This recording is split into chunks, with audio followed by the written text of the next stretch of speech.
Welcome to the Homesteading for Beginners podcast. This is Mona Weathers, your host. I am thrilled that you are here listening. I don't know if you are coming in as a new listener or as a returning listener, but either way, thank you for listening. Today I'm going to talk about some of the things that I feel are important to know about homesteading. I've been kind of sharing that throughout the last couple of months, but I'm going to share something that I feel is just really important for new homesteaders to know as they're starting.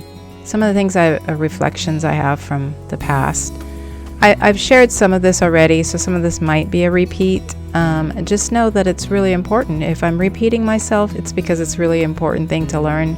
Coming soon will be more interview episodes. I have a few episodes that I've done already that just need to be edited and published, so I'm excited for you to listen to those. There's some great people in the homesteading space that will teach you things that you want to know. So stay tuned for that. If you are listening to this podcast and you don't feel like you're a beginner, I still want you to keep listening because I deal with beginner topics on this podcast. So if you have, done a lot of things on your homestead, but you've never made your own sourdough bread, let's say, I have people like that on the podcast to share those things.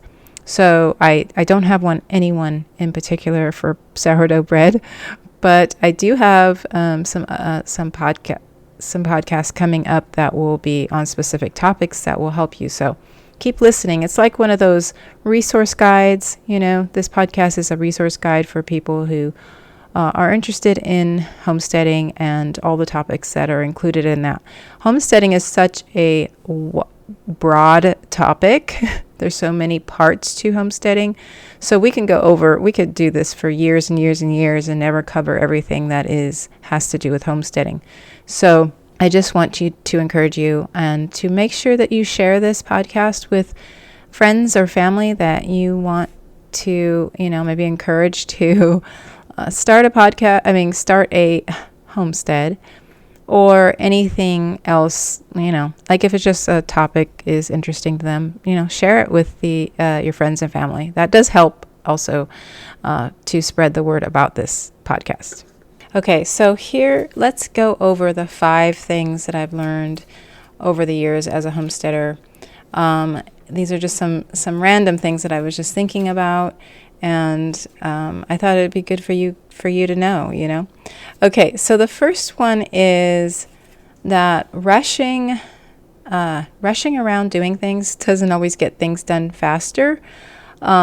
It's not, having a long list of things you will have on the homestead. You will have a lot of things that you have to do, but rushing will probably cause you to make mistakes and to, just feel like you're not slowing down ever if you're rushing around. It's just that energy that feels like you're always behind. That is something that you want to try to avoid as you're creating this dream life, So what I suggest doing instead of rushing around is just having some sort of process, some sort of system that you writing it down often helps. Making things work for themselves, basically. So like, don't make your work harder than it needs to be.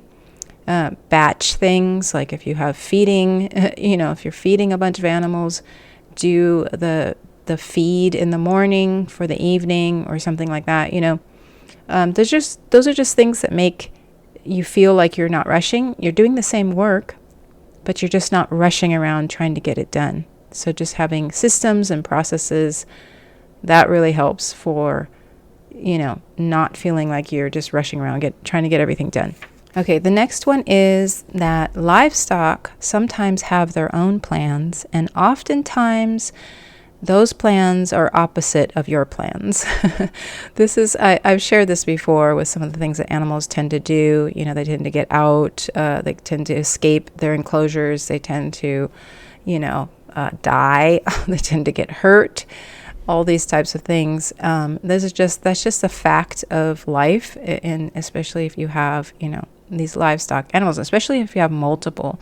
I think that's the difference between someone who just has pets. Oftentimes pet owners don't have like multiple of the same animal, or some people do, but oftentimes we just have a dog or two, or a couple cats or something like that. But with livestock, you could have 10, 15, 20, 30 of the same animal. And so there tends to be more things that happen, more deaths, more accidents, more fights between them, and that sort of thing. So just know that, as you are going, starting your homestead or continuing on with your homestead, that is just the fact of life with the livestock. You can pare down, you can, get rid of some of the livestock to help that along with that. But each individual animal will have their own mind, and they'll have their own plans sometimes. And sometimes it's just that one animal that keeps making the problem for the rest, Sometimes it's not the whole group. Sometimes it's just one, and you might want to get rid of that one. Okay, if you've been listening to this podcast, you've heard me say that, community is really important. Finding your local community, developing your own local community if you don't have one, having an online community, those are all very important things. And I think community dependency needs to be a part of your self-sufficiency plan. Like, make that part of your plan. Self-sufficiency is, great in that you want to have skills that you can do without the help of others, like having your own skills. But as far as the whole picture goes, you really want to be dependent on a community that's okay, that's healthy, that's good. You're stronger in community as well. So make sure you are dependent on some sort of community, even if it's just a small group of you, that you have each other's back when you need each other.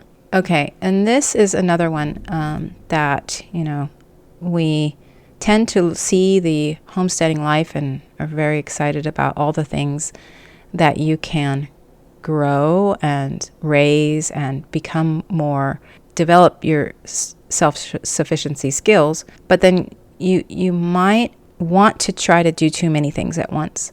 So instead of trying to do too many things at once, pick a few things that you can learn, that you can dive into, things that interest you, obviously, things that have some sort of meaning to them. So if it's like you want to learn something that will help your family have better food or whatever, something that interests you.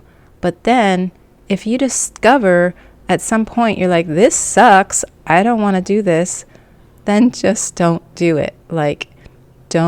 You don't have to continue on that skill. You don't have to keep learning it. You can say, okay, that's a skill for someone else. But if you love it and you're like, this is amazing, I want to do more of this, then keep learning that skill. You don't have to do all of the things. That's number 4, is you don't have to do all of the things. You can pick things that you are good at, and you can that can be your contribution to your local community or your online community or whatever it is. You don't have to do all of the things, okay? So that is number 4. And number 5 is something that I feel like people are not understanding about the slow living movement. The way I understand it anyway. The way I understand the slow living is not, slow living doesn't mean you are moving slow. It doesn't mean that you won't have periods of times where you're rushing around doing things. I mean, because, you want to have less of those, because we talked about that in the beginning. But it doesn't mean that you're not going to be working hard. Slow living means you're choosing to do things that take more time. For example, if you make bread, that takes way longer than buying bread. That is an act of slow living, because you are slowing down to do this thing that someone else normally would buy from the store. Or chickens. That's really slow living because it takes 6 months to raise those things. If you're raising them from chicks, and then they lay eggs, and then, you get an egg a day. You don't get to go out and just buy a dozen eggs. That is an act of slow living. And there's all sorts of examples, of course, right? But it's not just our food, it's how we choose to be. Whether we want to, flowers, we can get flowers from our own property instead of getting them elsewhere, or buying them from the store. Our entertainment can be something that is slower. Like, I love watching animals act, do their thing. I love watching, the horses lay in the sun. That's something you can do in place of watching TV or playing a game or something like that. That's slow. That's the act of slow living. And that's kind of what I just wanted to encourage you to think about. Like, when you're starting your homesteading journey, we see these things where people, are just walking around slowly, and these Instagram posts or whatever. I love those. Like, they're fun to watch. But you're not going to be walking around slowly in your sundress most of the time. You're going to be kind of, mud all over you and all that kind of thing. But what you're doing is the slow living. So you're choosing to do, you're choosing to have that livestock instead of buying food from the store. You're choosing to make your own food from scratch instead of buying ready-made food. You're choosing to entertain yourself through gardening or, hanging out with family. It doesn't even have to do with homesteading things. You could just hanging out with family and having conversations and playing games. Those are slow living activities. So I don't know if that completely makes sense to you, but if it does, if that resonated with you, if any of this resonated with you, I'd love to hear from you. So you can message me on Instagram, or you can email me at mona@healthyhomesteading.com. And I do answer my emails. If I didn't, for any reason, if you message me and it doesn't work or whatever, it's because it got spam or something, or you are trying to pitch me something. I sometimes don't answer people who are just trying to ask for something, Usually I answer everyone, though. So please reach out if you have any questions. Be sure to get the Homesteading for Beginners checklist if you haven't already. The link will be in the show notes. And I hope you have a wonderful day.